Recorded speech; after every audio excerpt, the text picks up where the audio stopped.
Hello friends, ఈరోజు మీకు కొత్త మామిడికాయ పచ్చడి అంటే నేను ఎప్పుడు నా లైఫ్లో పెట్టలేదు. నేను చాలాసార్లు పెట్టా కానీ కొత్త రకం పెట్టాను. మీరు కూడా చూస్తారని చూస్తున్నా. ఇది నాకు 15 రోజులు తిన్న తర్వాతనే నేను దానికి వాయిస్ రివ్యూ పెడుతున్నా. ఈ చికెన్ ముక్కల్ని ఇలా బంగారపు రంగులో లోపలేమో మెత్తగా ఉండాలి, పైనేమో క్రిస్పీగా ఉండాలి. బాగా ఎర్రగా గారెలు వేయించినట్టు వేయించొద్దు. అప్పుడు ఏమవుతుందంటే మంచిగా ఉప్పు కారం అంతా లోపలికి పడుతుంది. మనం చికెన్ ముక్క వండుకొని తిన్న రోజు ఎలా మెత్తగా మంచిగా ఉంటుందో అలా ఉంటుంది అనమాట. అదే గారెల్లాగా రాళ్ళు ఉన్నట్టు ఉంటే మనం నవ్వలేము. సేమ్ అదే టైప్లో వేయించుకోవాలన్నమాట. అలా వేయించుకుంటేనే మనకి చాలా చాలా బాగుంటుంది అనమాట. అలా వేయించుకున్నాక అల్లము ఎల్లిపాయ. అల్లం ఏంటంటే నేను రెడీగా ఎప్పటికప్పుడు క్యూబ్స్ పట్టి పెట్టుకుంటా అనమాట. ఆ క్యూబ్స్ తీసి దాంట్లో వేసా అనమాట. అవి ఇప్పుడు మనం జార్లో వేసి మిక్సీ పట్టుకోవాలి.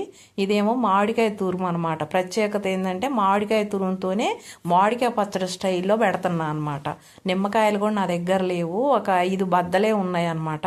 ఆ 5 బద్దలు ఉన్న వరకు సరేలే, అసలు ఎప్పుడు నిమ్మరసంతో పెడతాం కదా, ఇప్పుడు కనీసం ఆ 5 బద్దలు ఉన్నాయి కదా అని చెప్పేసి 5 బద్దలు వేస్తున్నాయి. లేకపోవటం వల్లనే నేను ఇది ఆలోచన చేసి మామిడి తురుముతో ఎందుకు పెట్టకూడదు, అసలు ఎప్పుడు మనం నిమ్మరసంతోనే పెడుతున్నాం కదా, మామిడి తురుము కూడా పుల్లగే ఉంటుంది కదా, అది ఎందుకు పెట్టకూడదని నేను ప్రయోగం చేశాను. సక్సెస్ అయ్యాను.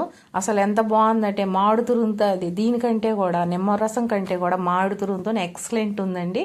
అసలు మళ్ళీ పెట్టే విధానం కూడా అంతా మామిడికాయ పచ్చడి స్టైల్లోనే పెట్టా అనమాట. ఒక్కటేంటంటే అది చికెన్ ముక్కలు ఒక్కటి నేను నూనెలో వేయించుకున్నా అనమాట. అందుకే ఇది అల్లం వెల్లిపాయ పేస్ట్ బట్టి పెట్టా అనమాట. ఇక అది మామిడి తురుము అండి, ఫ్రిడ్జ్లో నుంచి తీసి బయట పెట్టా అనమాట. పెడితే అది చాలా గట్టిగా ఉందనమాట, రాయిలాగా ఉందనమాట. ఇట్లా పట్టుకొని చూస్తే కూడా అసలు ఏ మాత్రం కదలటలేదు, గట్టిగా ఐసు ముక్కలు గట్టిగా ఉంది. కత్తి తీసుకొని కూడా ఇట్లా పొడుస్తున్నా కూడా అసలు దిగట్లేదు అనమాట. సర్లే దీనిపైన పక్కన పెట్టేసి ఈ లోపల కొద్దిగా తాలింపు పెట్టుకుందాం అని చెప్పేసి చిన్నది పాను తాలింపులది ఉంటుందండి, అది పెట్టుకున్నా అనమాట. అది పెట్టుకొని దాంట్లో నూనె పోసా. నూనె కూడా ఏంటంటే నువ్వుల నూనె పోస్తానండి నేను. నువ్వుల నూనె చెప్పా కదా, నేను అమెజాన్ వాళ్ళదే వేదిక వాళ్ళదే తీసుకుంటా. ఒక 5-6 సంవత్సరాల నుంచి కోల్డ్ ప్రెస్డ్ ఆయిలే వాడితే, కొబ్బరి నూనె కానీ శనగ నూనె కానీ నువ్వుల నూనె కానీ కోల్డ్ ప్రెస్డ్ ఆయిలే వాడుతున్నా. చూసినరా ఎంత మాకు ఇల్లు ఇరుక్కుంటుంది అనమాట, బాగా సరిపోవట్లేదు. ఇక ఉన్న దాంట్లోనే అడ్జస్ట్ అవుతున్నాం, తప్పదు. అంగండి నూనె ఉంది కదా, ఆ నూనెలోనే ఇప్పుడు నేను పోపు గింజలు వేస్తాను అనమాట. పోపు గింజలు అంటే శనగపప్పు వేయను, ఓన్లీ జీలకర్ర, ఆవాలు, మరాఠీ మొగ్గ, ఈ 3 కూడా గిన్నెలో పెట్టుకున్నాను అనమాట. ఇంకా ఇవి రెడీగా ఉన్నాయి కాబట్టి 3 కలిపి ఆ నూనె కాగింది, నూనెలో వేస్తున్నా. వేసిన తర్వాత మళ్ళీ ఫ్లేవర్ కోసం ఏంటంటే ఇంగువ, ఎల్జీ ఇంగువే వాడతాను అనమాట ఎక్కువ నేను. ఆ ఎల్జీ ఇంగువని గిన్నెలో వేసేసుకొని నేను వెంటనే ఆ నూనెలో వేసినవి అనుకోండి, మంచి ఫ్లేవర్ ఉంటుంది అనమాట. ఇప్పుడు నాకైతే అసలు మామిడికాయ పచ్చడి అన్నట్టే వస్తుంది, ఎందుకంటే పెట్టే చికెన్ పచ్చడి కానీ ప్రాసెస్ అంతా మామిడికాయ పచ్చడి ప్రాసెసే, అందుకని అదే ఆలోచన పోతుంది. ఇంకా అది ఇంగు వేసా అనమాట దాంట్లో ఫ్లేవర్ కోసం. వేసిన తర్వాత ఇందాక అల్లం వెల్లిపాయ పేస్ట్ పట్టుకున్నా కదా, అది సగము కచ్చా పచ్చా అనమాట. అసలు కాలనీను అనమాట, ఎర్ర గాలనీను, ఏదో కొంచెం పచ్చి కొద్దిగా ఇదా డ్రై అవుతుంది అన్న ఉద్దేశంతో కచ్చా పచ్చాగా ఇది చేసా అనమాట. వేసి అది ఇంకా వంతున బంద్ చేసా, స్టవ్ కూడా బంద్ చేసి ఇంకా దాన్ని అట్లా పక్కన పెట్టేసుకున్నా అనమాట. ఏంటంటే ఎక్కువ కాలితే ఏమవుతుందంటే దాంట్లో ఉన్న ఫ్లేవర్ వెళ్ళిపోతుంది. నేను మామిడికాయ పచ్చడి కూడా పోయినసారి ఏం చేసానంటే అల్లము ఎల్లిపాయ పేస్ట్ మామిడికాయ పచ్చడిలో పెట్టా అనమాట. పచ్చి నూనెతో కలుపుతాం కదా మామిడికాయ పచ్చడి, దాంట్లోనే సేమ్ అల్లం ఎల్లిపాయ పేస్ట్ కూడా పచ్చిదే వేసా అనమాట. చాలా బాగుందన్నమాట మామిడికాయ పచ్చడి కూడా అల్లం వేయటం వల్ల.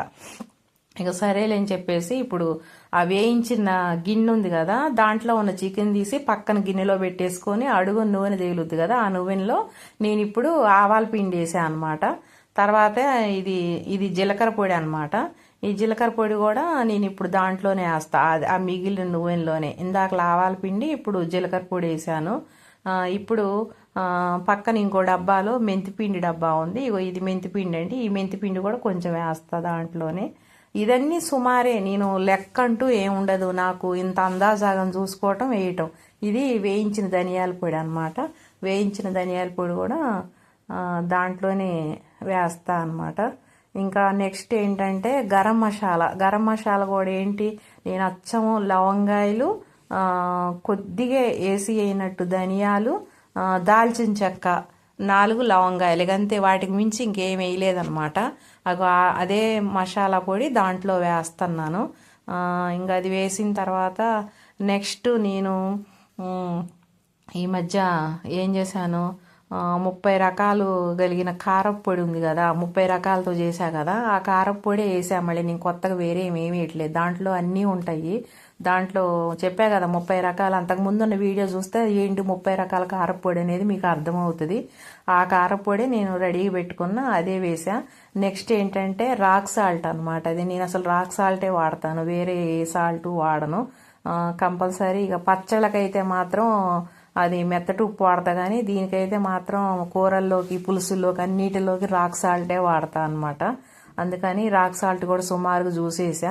ఇందాక అల్లం వెల్లిపాయ పేస్ట్ కొద్దిగా నూనెలో కచ్చా పచ్చాగా వేయించుకున్నాం కదా, మిగతా అల్లం వెల్లిపాయ పేస్ట్ పచ్చిగానే వేస్తాను అనమాట, ఇక వేయించట్లేదు అనమాట, పచ్చిగా వేస్తున్నా. ఇందాకలేమో కొంచెం కచ్చా పచ్చాగా అట్లా వేసాను, ఏది తాలింపు గింజలతో పాటు.